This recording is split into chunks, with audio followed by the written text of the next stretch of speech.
Halo semua, balik lagi di podcast Teman Hati. Terima kasih buat kalian yang udah setia dengerin podcast Teman Hati dan yang sudah mengikuti channel ini untuk semakin berkembang. Hari ini aku bakal bahas lagi tentang hidup minimalis. Lanjutan dari yang sebelumnya, bagi kalian yang belum dengerin, linknya aku taruh di kolom deskripsi ya. Kalian boleh banget mampir, karena pembahasan hidup minimalis ini bener-bener menarik banget buat dibahas. Dan dari aku sendiri juga pengen banget nge-share ke kalian tentang hidup minimalis ini, karena aku pribadi bener-bener ngerasain manfaat dari hidup minimalis ini.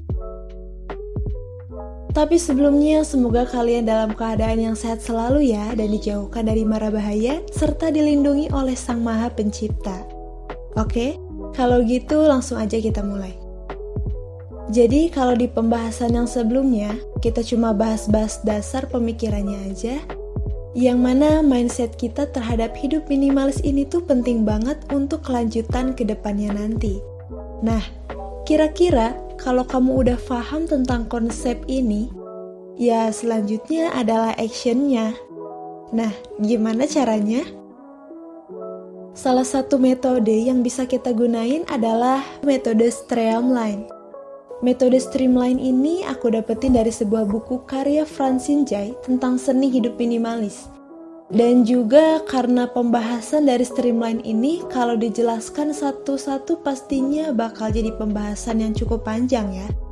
Jadi aku bakal bahasnya satu-satu aja dari si metode streamline ini. Gak apa-apa, kita pelan-pelan aja, tapi masuk dan dapat manfaatnya. Juga biar kalian gak pusing duluan kalau dengerin setiap langkahnya, dan kita berproses sama-sama aja. Streamline ini merupakan singkatan langkah-langkah yang harus kita lakukan dalam proses merapikan tempat tinggal kita masing-masing. Dengan begitu, kita jadi bisa lebih mudah untuk mengingat setiap poin-poin dan langkah-langkahnya.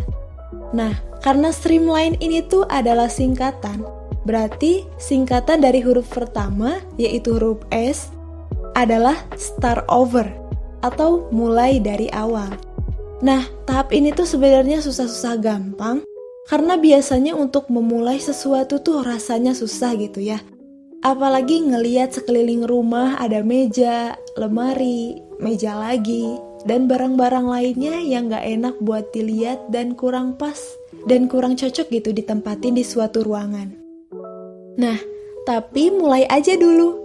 Asik kan? Kayak tagline e-commerce Indonesia. Tapi ini bukan endorsan guys. Pokoknya nanti kalau udah mulai juga bakal ngerasain enjoy sendiri dan senang ketika ngelakuinnya. Meski di awal-awal emang agak berat. Nah, kenapa aku bisa bilang gitu? Karena itu juga yang aku alamin sendiri guys. Awal-awalnya tuh berat dan cukup memusingkan. Tapi waktu perlahan kita membuang barang-barang yang udah nggak kepake itu, rasanya plong banget. Dan bikin ketagihan buat ngorek-ngorek barang apalagi yang sekiranya udah nggak berguna nih. Kalian pernah kan ke suatu ruangan yang masih kosong, benar-benar kosong dan belum ada apapun? Itu rasanya kayak plong gitu ya, belum ada beban, masih kayak kanvas kosong yang nantinya kita bisa isi dan tata dari awal sesuai dengan keinginan kita sendiri. Kalian bisa mulai dari suatu unit yang kalian pilih dulu. Misalkan, kalian pilih buat beresin lemari dulu. Nah, kalian keluarin dulu semua isinya, terus kalian tata ulang. Kalau misalkan kalian pilih laci, semua isi lacinya keluarin dulu, terus ditata ulang lagi. Itu kalau kalian mau mulai dari unit-unit yang terkecil. Nah, kalau kalian mau mulai dari yang paling menantang, yaitu mulai dari suatu ruangan langsung, kalian boleh keluarin dulu isi yang ada di ruangan itu. Nah, kalian bisa pindahin ke ruangan terdekat, supaya kalian gak capek nanti bolak-balik mindahinnya lagi. Tapi ingat, biasanya karena terlalu capek saat mindahin barang-barangnya lagi, kita biasanya putus asa dan nyerah nih. Jadi, saran aku pelan-pelan aja sih. Dan terstruktur juga dari unit satu ke unit lainnya. Dan yang perlu ditekankan lagi pada bagian ini adalah kalian harus mengosongkan unit yang kalian pilih ini. Nah, alasannya kenapa? Karena ada barang-barang yang udah lama banget diem di suatu tempat Sampai-sampai kita udah biasa ngeliatinnya dan akhirnya yakin kalau barang itu memang akan selamanya ditempatkan di situ. Dan itu tempat yang tepat gitu, padahal mungkin juga enggak. Dan mungkin barang itu juga udah nggak berguna lagi. Terus aku juga sempat ngalamin yang namanya pusing duluan, karena aku juga bisa dibilang cukup perfeksionis, tapi nggak terlalu juga sih. Jadi aku suka ngerasa greget gitu sama dekorasi atau kondisi ruangan yang kurang enak dilihat. Saat itu yang jadi masalah adalah tembok rumahku yang udah agak memudar dan jadi terlihat kumuh, meski ruangan udah diberesin dan dirapihin. Kemudian karena aku juga ngerasa sangat peduli tentang estetika, aku juga ngerasa greget sama lemari, karpet, dan meja yang kondisinya udah gak enak dilihat.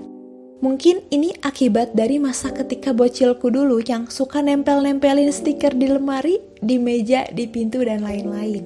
Dan akhirnya jadi berbekas dan gak enak dilihat. Kerasanya tuh benar-benar baru sekarang gitu. Dan supaya enak dilihat lagi, ya mau gak mau harus dilapisi ulang. Nah, aku lapisin lagi sama wall sticker bermotif kayu supaya kelihatan baru lagi. Begitu juga dengan dindingnya, karena itu juga membutuhkan budget. Dan ini juga gak harus sih. Tapi benar-benar semakin kerasa efeknya tuh ketika ruangan kita udah bersih dan rapi. Ada ruangan dan ditambah enak dilihat gitu ya ruangannya. Buat kalian yang ingin memulai tapi bimbang dengan kondisi dinding, atap, dan apapun yang pengen diganti tapi belum ada budgetnya, gak apa-apa. Meski itu bikin greget, tapi mulai aja dulu. Setiap yang kita lakukan adalah proses. Nanti juga akan ada saatnya kamu menemukan titik kenyamanan dari sebuah proses itu sendiri. Keluar dari zona nyaman untuk menemukan zona nyaman yang sesungguhnya. Dan ingat teman-teman, bahwa barang yang kita pilih untuk berada di sekitar kita adalah lambang dari kisah kehidupan kita. Nah, jangan biarkan barang-barang di sekitar kalian berbicara bahwa aku adalah orang yang terpaku pada masa lalu. Atau aku adalah orang yang tidak bisa menyelesaikan pekerjaan yang sudah aku mulai sendiri. Mari kita upayakan bahwa barang-barang di sekitar kita mencerminkan diri kita yang hidup tanpa beban dan bersahaja hanya dengan barang-barang yang memiliki nilai kegunaan atau keindahan. Oke teman-teman, mungkin segitu aja yang bisa aku share di podcast kali ini tentang langkah awal dari memulai hidup minimalis. Metode streamline yang pertama yaitu start over atau mulai dari awal. Langkah selanjutnya ada apa ya? Langkah selanjutnya akan aku share di podcast episode selanjutnya. Jadi jangan sampai ketinggalan ya. Bagi kalian yang suka aku share tentang pembahasan seperti ini, kalian boleh subscribe channel ini. Dan terima kasih buat kalian yang udah subscribe dan dukung channel ini untuk semakin berkembang. Jangan lupa like kalau kalian suka. Dislike aja kalau kalian gak suka. Bagi yang ingin berpendapat, silahkan tulis saja di kolom komentar. Dan gunakan kolom komentar secara bijak. Akhir dariku, salam dari hati.